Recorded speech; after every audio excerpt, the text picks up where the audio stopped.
Good afternoon. Today I'm presenting my annual report for 2022 this report sums up the main activities of our alliance in the last year. 2022 was a pivotal year for our security. Russia's illegal war against Ukraine is now entering its second year.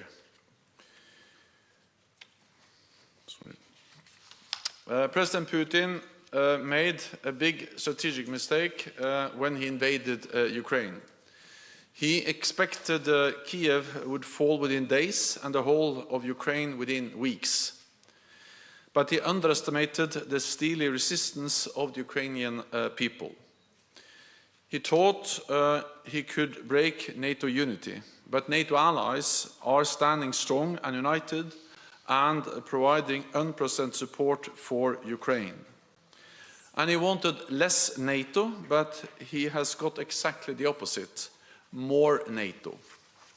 In response to Russia's illegal war, Finland and Sweden decided to apply for NATO membership, which will double the length of NATO's border with Russia. At the NATO summit in Madrid last June, all allies took the historic decision to invite Finland and Sweden to join.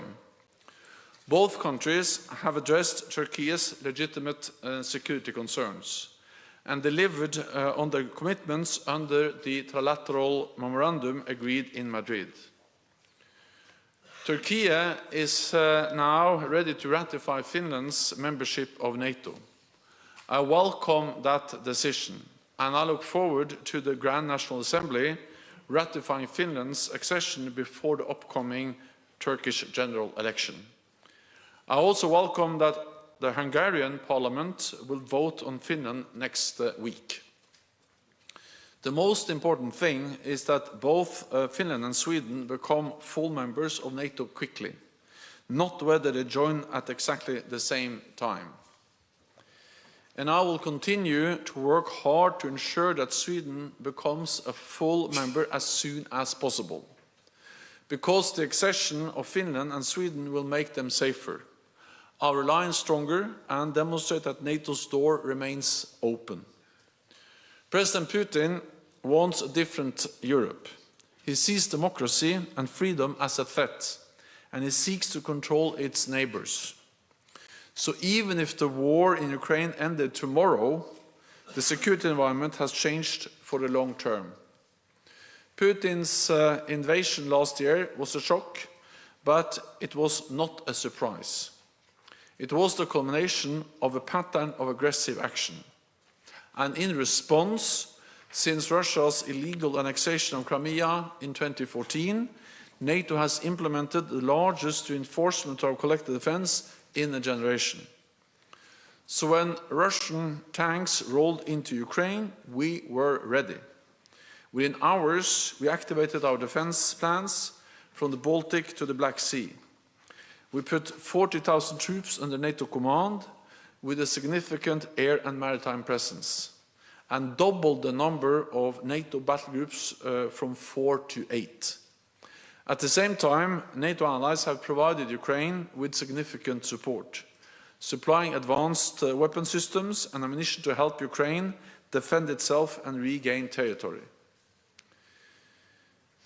We are also in the process of agreeing new capability targets for the production of battle-decisive ammunition and engaging with industry to ramp up production, to support Ukraine against Russia's aggression, and for our own defense. NATO is increasing the protection of critical national infrastructure, including undersea cables and pipelines. We have set up an undersea infrastructure coordination cell here at NATO headquarters and established a joint NATO-EU task force. At our summit in Madrid last June, NATO allies agreed a further fundamental shift in our deterrence and defense, with new plans assigning specific forces to defend specific allies, higher readiness, more stocks and more pre-positioned equipment, and even stronger command and control arrangements. We agreed a new strategic concept, the first in a decade, to guide our alliance in an era of strategic competition. It identifies Russia as the most significant threat to our security, along with the ongoing threat of terrorism, and makes clear that China challenges our interest, security, and values. 2022 was the 8th consecutive year of increased defense spending across Europe and Canada. Last year, defense spending increased by 2.2% in real terms. Since allies agreed the defense investment pledge in 2014, European allies and Canada have spent an additional 350 billion extra on defense. Many allies have also announced significant defense spending increases since Russia's invasion. Now these pledges must turn into real cash, contracts, and concrete equipment. Because defense spending underpins everything we do. Since 2014, allies have increased defense spending, and we are moving in the right direction. But we are not moving as fast as the dangerous world we live in demands. So while I welcome all the progress that has been made, it is obvious that we need to do more, and we need to do it faster. At our summit in Vilnius in July, I expect allies to agree a more ambitious new defense investment pledge, with 2% of GDP as a minimum to be invested in our defense. In this new and more contested world, we cannot take our security for granted. It is our security that underpins our prosperity and our way of life. Our latest polling shows that 82% of people across the 30 NATO allies believe it is important that North America and Europe work together for our shared security. And 61% agree that NATO membership makes an attack from a foreign nation less likely. NATO has enabled Europe and North America to live in peace for almost 75 years. But today's world is as dangerous as at any time since the Second World War. The years to come will be challenging, and NATO must continue to rise to the challenge. And with that, I'm ready to take your questions. Okay, we'll start with Reuters. Yeah. Andrew Gray from Reuters. Secretary General, can you tell us how many countries are currently meeting the 2% target according to your latest report? And if that number is still relatively small as a part of the total, can you comment on, do you have any concerns about the fact that even almost 10 years after that goal was agreed, most allies aren't meeting that target? We have all the numbers and the figures updated in this report, both graphically but also in tables where you can look into the details for each and every ally. And it shows that 7 allies now spend 2%. We actually expected that to be slightly more earlier, but because GDP has increased more than expected for a couple of allies, 2 allies that we expected to be at 2% are now slightly below 2%. So as I said, we welcome the progress. We welcome the fact that all allies have increased, that more allies now spend 2% of GDP on defense, and more allies are actually coming closer to 2%. Having said that, there's no doubt that we need to do more and we need to do it faster. The pace we have when it comes to increased defense spending is not high enough. So my message to allies is that I welcome what they have done, but they need to speed up, they need to deliver more.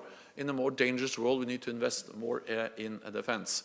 Then let me add that, of course, it is important that allies meet the 2% guideline, but of course it also helps that those allies who have been close to 1% now are at 1.5 or moving towards 2%. So for instance, Germany has significantly increased defense spending over the last years, They're still not at 2%, but the increase in German defense spending really makes a big difference because of the sheer volume of the German economy and the German defense budget, and Germany has clearly committed to be at 2% soon.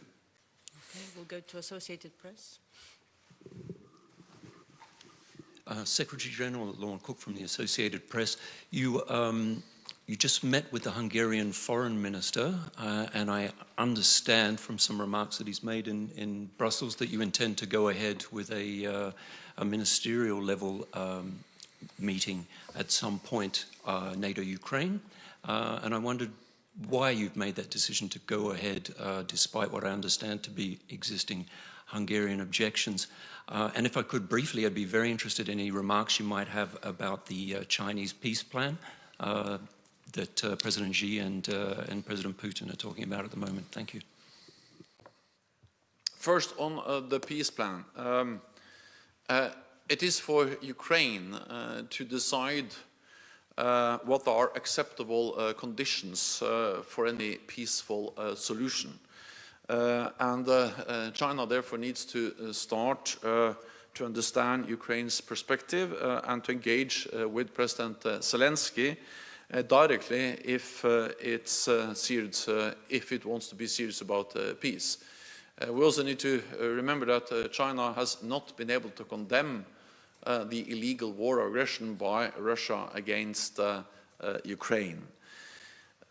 Having said that, of course, I will welcome any initiative, any plan that can lead to a just and sustainable peace. China's peace proposal includes some positive aspects and elements which I support. For instance, the importance of nuclear safety, of protection of civilians, and not least underlying the importance of sovereignty, territorial integrity and independence. And of course, any peace solution for Ukraine must be based on these principles, to the respect of the territorial integrity and sovereignty of Ukraine. And this is also the main element of the peace plan that President Zelensky put forward some months ago. And of course, any durable, lasting peace has to respect Ukraine as a sovereign, independent nation in Europe, in accordance with the UN Charter. And a ceasefire or any solution that doesn't respect the sovereignty and territorial integrity of Ukraine will only be a way to freeze the war and to ensure that Russia can reconstitute, regroup and re-attack. And that will not be a just and sustainable peace. It will only help Russia to hold on to territory it has illegally occupied. So again, I welcome initiatives that can lead to a just and sustainable peace. At the end of the day, it has to be up to Ukraine to decide what are the acceptable conditions. What we should do is to support Ukraine in their right to defend themselves, a right which is enshrined in the UN Charter, and they are defending themselves against Russia's illegal war of aggression. Then on the NATO Ukraine Commission, yes, my plan is to convene a meeting at our foreign ministerial meeting in a couple of weeks. I do so because I think this is a platform to demonstrate our support to Ukraine. Ukraine is an enhanced opportunity partner, but at the same time I'm aware of the issues related to minorities, and this is an issue that has also been discussed directly with Ukraine in previous meeting, and I guess that will continue to be, I expect that to continue to be part of a dialogue with Ukraine. Politica. Thank you very much. Secretary General, you mentioned that you will be advocating for a more ambitious defense investment pledge. I was wondering if you could share perhaps a bit of detail of what you would be advocating for at Vilnius. Would it be, again, a 10-year pledge? Will the number still be 2% just as a floor, or would you be advocating for a different number? Thank you. So first of all, it has to be, or it will be up to 30 allies, or soon to be 32 allies, to decide what will be the language of a new defense investment pledge. But I will work for and I will advocate in favor of a more ambitious pledge than the pledge we made in 2014, simply because, yes, the war started in 2014 with the illegal annexation of Crimea and Russia going into eastern Donbass. But of course, the full-fledged invasion that we saw last February has made a difficult and dangerous and challenging security situation even more dangerous and even more challenging. So if there was a need to increase defense spending back in 2014, it is even more obvious now.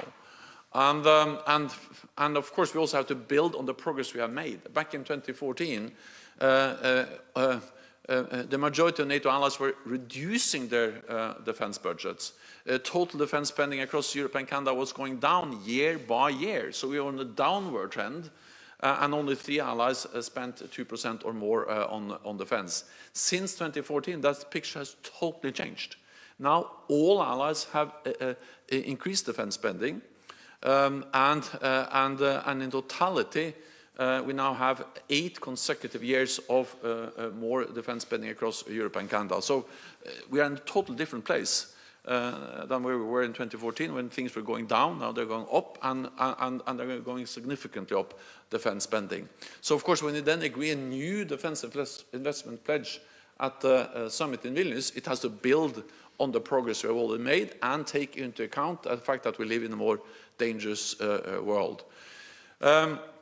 So what I will argue in favor of is that when we refer to 2% in the pledge we made in Wales at the NATO summit in Wales in 2014, we refer to that as something we should strive towards, more like a kind of a ceiling.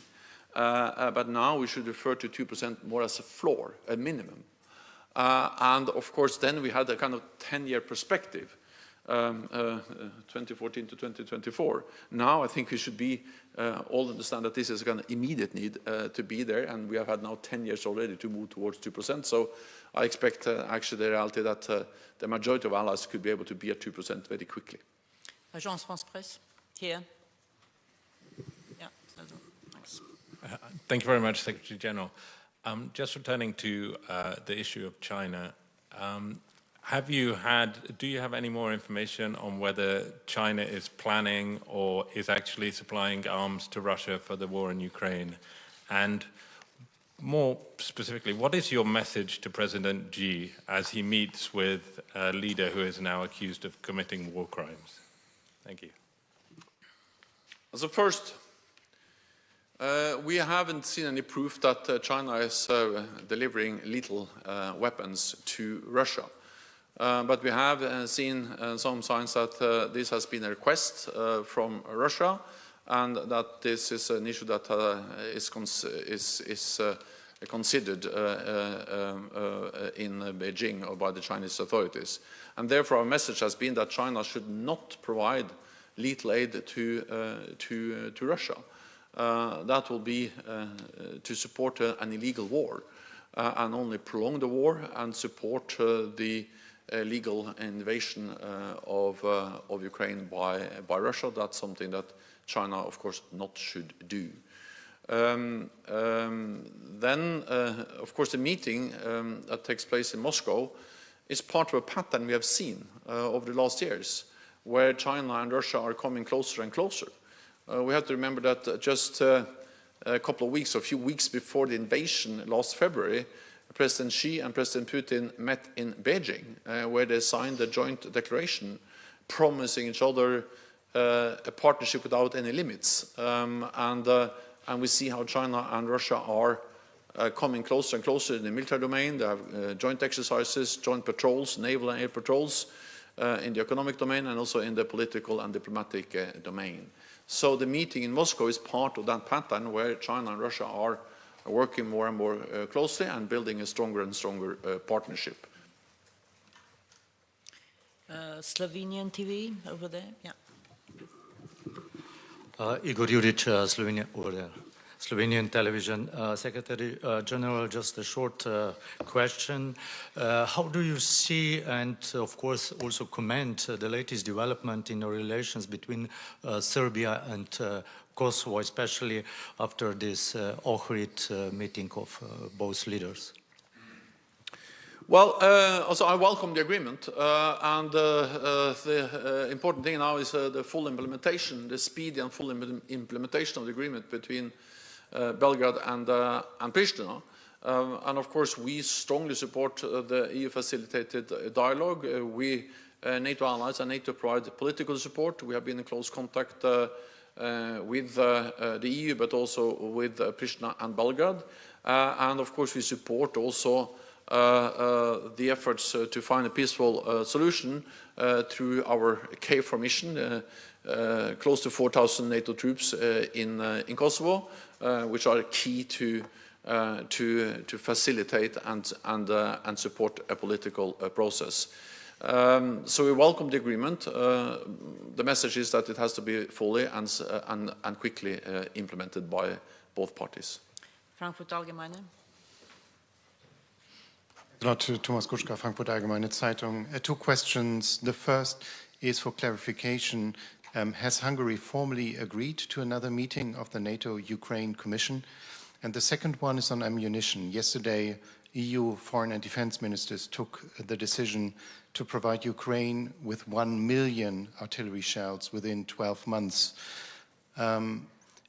Commissioner Breton is also working with industry to get around bottlenecks in the production, hoping to speed it up. I'm just wondering, what specifically is NATO's role in speeding up delivery and production of artillery shells? What specifically can NATO do? Thank you. First, on the speeding up delivery.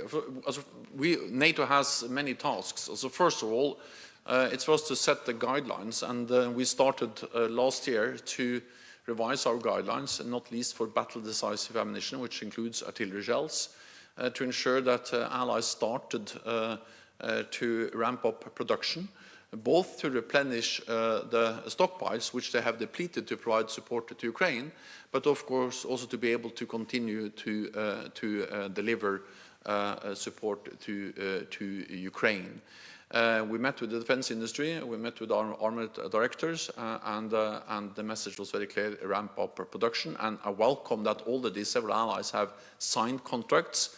Of course, that is a national decision to sign the concrete contracts with the industry. But we also do and have done for many years, including on ammunition. We are doing joint procurement, partly with groups of NATO allies, but also through the NATO Support and Procurement Agency. So joint procurement is something we have done for many years. We will continue to do joint procurement, including of ammunition. For instance, the NSPA now is working on both, or have projects both on artillery, but also air defense ammunition and other types of ammunition. So I welcome, of course, also the fact that EU is now also engaging in joint procurement. But the most important thing is not whether the joint procurement is a group of nations, or EU, or the NATO procurement agency, or whether it's done by individual allies. The most important thing is that contracts are signed with the industry so production can be increased.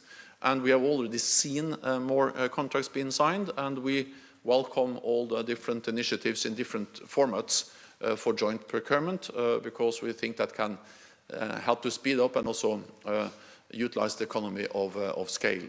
But again, it happens in different formats, including through the NATO Support and Procurement Agency. So far, NATO allies have delivered military support of 65 billion euros. A lot of that comes from the United States, but also Canada and European allies are providing significant military support to Ukraine, and this is not least to finance the delivery of ammunition.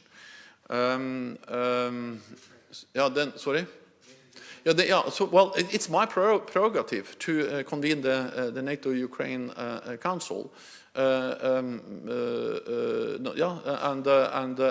I do that because I think the time has come. Of course, I always try to have allies to agree, but when we cannot fully agree, then it's still my prerogative to convened in meetings of the North Atlantic Council in different formats, and now I do that. Swedish radio. Here. Thank you, Mr. Secretary General. What does it mean in concrete terms that Swedish NATO membership is a top priority, as you said yesterday? And the second question, how included is Sweden for the NATO future plans for the Baltic Sea? Finland is approaching NATO membership faster than Sweden. Well, I didn't get the last question. How does it mean in concrete terms for the NATO plans for Baltic Sea that Finland is approaching NATO membership faster than Sweden? So first of all, I'm absolutely confident that also Sweden will become a full member of this alliance. Second, it is a top priority for me, meaning that I really believe that it will be good for NATO, it will be good for Finland, it will be good for Sweden, it will be good for all of us to have Finland and Sweden in as quickly as possible. That's also the reason why I worked hard to get the agreement last year, which was an historic decision that all NATO allies, also Turkey and Hungary, made to invite Finland and Sweden. And since then, since June last year, we have had the quickest accession process in NATO's modern history. Because we have to remember that Finland and Sweden applied in May. Already in June they were invited, and since then Finland and Sweden has had a totally new position in NATO, because they now have the position as invitees, meaning that they sit at the NATO table. We integrate Finland and Sweden more and more into NATO's civilian and military structures, and this integration process will take some time, with military planning, with capability targets, and that integration process has not been postponed by the fact that the ratification has taken a bit more time than we hoped. So the military integration goes on, regardless of, in a way, the fact that Hungary and Turkey has not ratified, because part of being invitee means that you can be integrated into NATO's military structures, including interim capability targets. So the military planning, the integration process, is something which is moving on, not delayed by the ratification process. Second is that for me this is a top priority, meaning that I spent, I did what I could together with President Sauli Niinistö, with at that time Prime Minister Magdalena Andersson, and with the new government in Sweden. We have continued to work together closer to ensure the agreement, the invitation, and now the integration into NATO's civilian and military structures, and then the ratification. So far 28 has ratified. I went to Ankara, I think it's now 3-4 weeks ago. We had a good meeting with President Erdogan. That was the meeting where he made it clear that he is ready to, or Turkey is ready to ratify Finland, and I welcome that we now see progress on the ratification of Finland, and hopefully that will happen very soon. Then on Sweden, President Erdogan in the meeting agreed to restart the process, and also in the meetings of what we call the permanent mechanism, where Finland, Sweden, Turkey meet, and they met under my auspices here at the NATO headquarters a few days ago, and that also then led to the formal announcement of the decision to move on with the ratification of Finland. But of course, in that meeting, we also then are able to address how to make progress on the ratification of Sweden. And we will continue to meet. I spoke again with President Erdogan on Friday, and we again agreed to continue the consultations and the meetings to ensure that we can also make progress on the ratification of Sweden. Then I spoke this morning with the the Foreign Minister of Hungary, Petr Szijjártó, and he also confirmed that there will be a vote on the 27th of March in the Hungarian Parliament on the ratification of Finland, and we'll continue then to work on making progress on the ratification of Sweden. Interfax Ukraine, lady with the red scarf. We have a microphone there.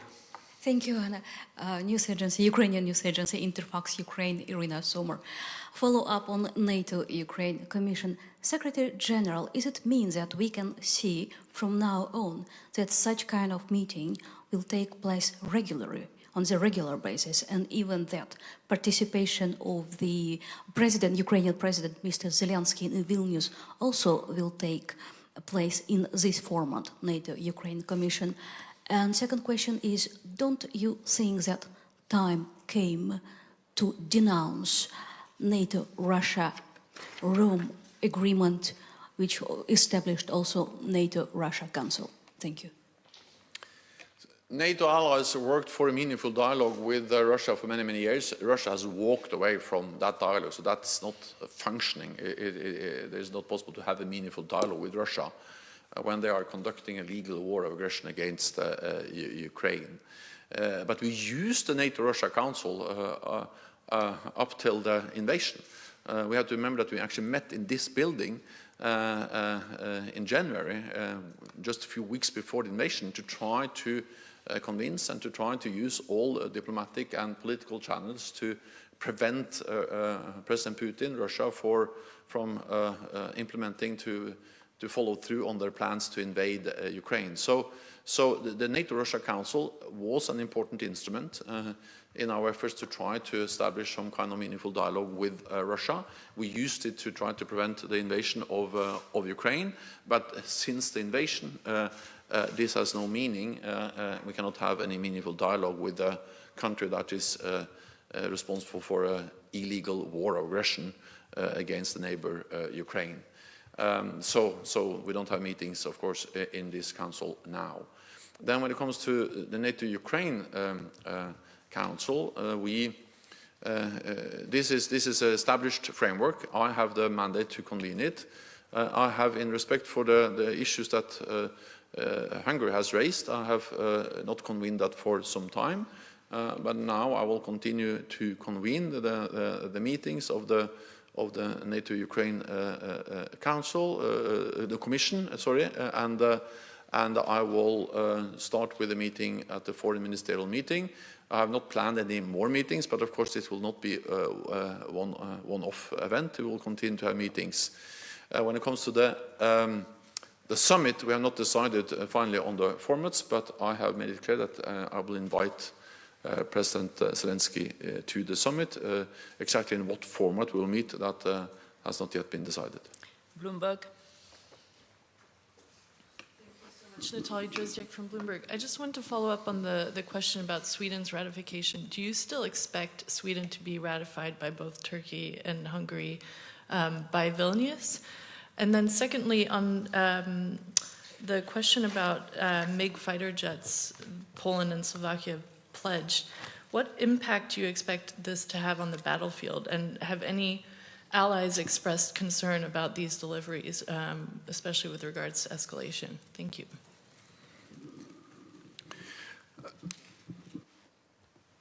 Well, on Finland, based on what has been announced both from Hungary and Turkey, the two allies that have not yet ratified the Finnish accession protocol, I expect that they can become members before the Turkish election, because Hungary has made it clear that they will vote on this in the Hungarian parliament on the 27th of March.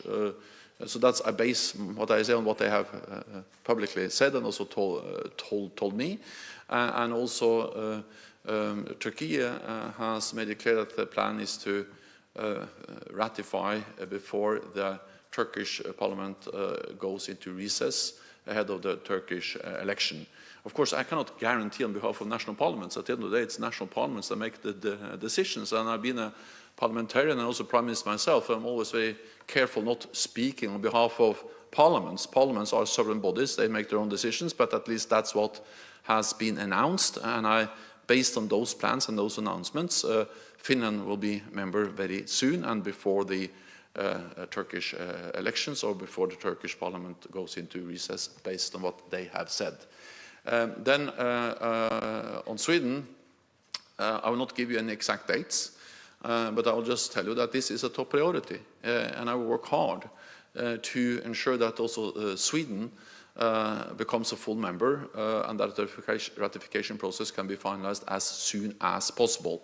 That's the reason why I traveled to Ankara. That's the reason why I also spent some time in Stockholm, in Helsinki, and also convened the trilateral permanent mechanism here at NATO, and will continue to engage with all these countries to ensure that we have the quickest possible ratification also of Sweden. Answer? Gentleman, glasses. Yeah, thanks. Yes, sorry. Secretary General, in the Mediterranean, migration is reaching a level unseen since the 2015 crisis. Italy has recently linked this phenomenon with an intentional rational destabilization strategy. And as you know, the strategic concept states a 360 degrees approach to security and see the Med as a critical theater. Now, the question is, do you accept that the southern border can be at risk because of migration used as a hybrid weapon? And is NATO ready to do more in that area? And secondly, if I may, would you be available for a second mandate? I mean, for a prolongation again of your mandate, maybe. First, on the south. Well, NATO has significant presence in the Mediterranean and in the south to address instability, to fight terrorism, and we also support efforts of the European Union to deal with illegal migration. We, for instance, have a naval presence in the Aegean Sea to help to implement the agreement between Turkey and the European Union on illegal migration. I've been there since for several years. We're also working with partners like Mauritania, like Tunisia and others to help them build their defense and security institutions to stabilize their own countries. That's to address the root causes of the migration challenge. So we are working in many different ways, and of course we also see that we see increased Russian presence in in the south or in Africa, and not least with the Wagner Group. So I think that it just highlights that NATO doesn't have the luxury of choosing either to either focus on one or the other challenge or threat we face. We need to be able to deal with all of them at the same time. Of course, they are in different nature and different intensity, but NATO has to deal with them at the same time. Also, a lot of what we do on critical infrastructure is also related to the south. There are cables, there are undersea infrastructure also in the Mediterranean. But of course, NATO is a military alliance. We have our tools, then the European Union, national nations have other tools. So we don't have all the tools to address all the issues related to migration, but we support the efforts of the European Union and individual allies in different ways, and will continue to do so, and also step up our work with partners, for instance, or in Africa, and also in Iraq. I met with the Iraqi foreign minister yesterday, and we have a presence there of a training mission to help Iraq to stabilize their own country. And that's also a way to address the root causes of the illegal migration. Imedi, Georgia. Thank you very much. Mr. Secretary General, two questions about Georgia.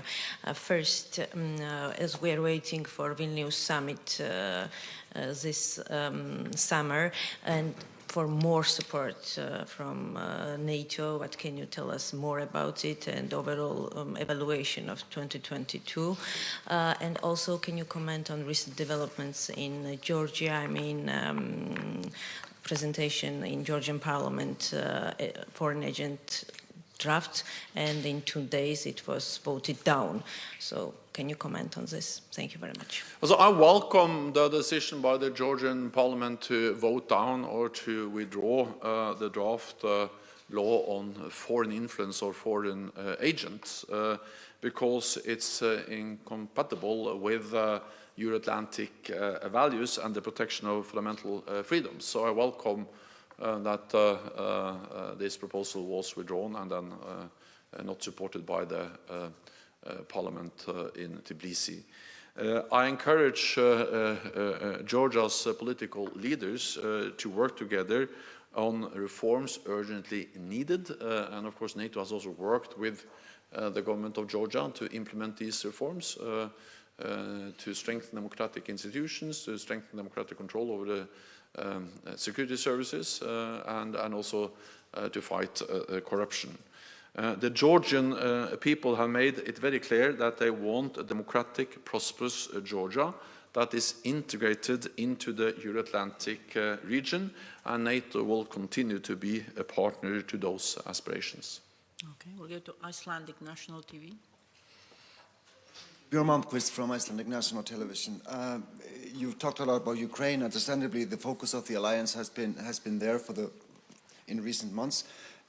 Are you keeping focus on Russia's activities in the high north? And how will the the eventual membership of Sweden and Finland, change the dynamic on the northern flank of the alliance? So Finnish and Swedish membership will strengthen NATO in many different ways. First of all, it will strengthen the whole of NATO, and because Finland and Sweden have capable armed forces, well-trained, well-equipped, modern armed forces, and we have worked together with Finland and Sweden for many years. They have naval, land, and air forces which are highly capable and will help us also to increase our presence, our awareness, also in the high north. And of course, both Finland and Sweden are Arctic nations. They know how to operate under Arctic conditions, and it will also not least increase our ability to utilize the airspace in the high north and to operate across the borders in the Nordic region. So yes, that is important for the high north, for whole NATO, but of course also, for instance, for the Baltic countries. If you just look at the map, you will see that reinforcement, the protection of the Baltic region, will be very different, and NATO will be in a much better place to do that with Finland and Sweden in. And therefore I welcome the fact that all allies have invited them, that Finland will very soon be ratified based on what has been announced from Ankara and from Budapest, and then I will continue to work hard for the quickest possible ratification of also Sweden. Then the High North has mattered for NATO for many years, and therefore we have a significant presence there. We have several allies which are Arctic nations, including Iceland. We have presence in Iceland with NATO planes. Iceland is important also when it comes to monitoring, following the Russian military movements up in the high north, their submarines, their ships, their planes. And allies are also now investing in new modern capabilities, including advanced fifth-generation fighter aircraft that will significantly increase our capabilities when it comes to monitoring and surveillance over what's going on in the high north. More ships, we have more exercises, and last week I went together with President Ursula von der Leyen and the Norwegian Prime Minister Jonas Gahr Støre to one of the gas facilities, the gas platform Troll platform in the North Sea, which is important for Norway, for the Nordic region, but of course also for energy supplies to Europe. 10% of Europe's gas supplies comes from that one platform. So of course when NATO also stepping up what to do to protect critical infrastructure, that is also very much about the high north. Yes, high north has been, will continue to be of great importance for NATO. Let me also add that climate change will make the high north even more important. The ice is melting. It's possible to operate there more throughout the year, and that will also increase the strategic importance of the high north. Thank you very much. I know there are more questions, but this is all we have time for now. However, you can pick up a hard copy of the annual report on your way out, and hope to see as many of you as possible at the annual media reception. Thank you. Okay.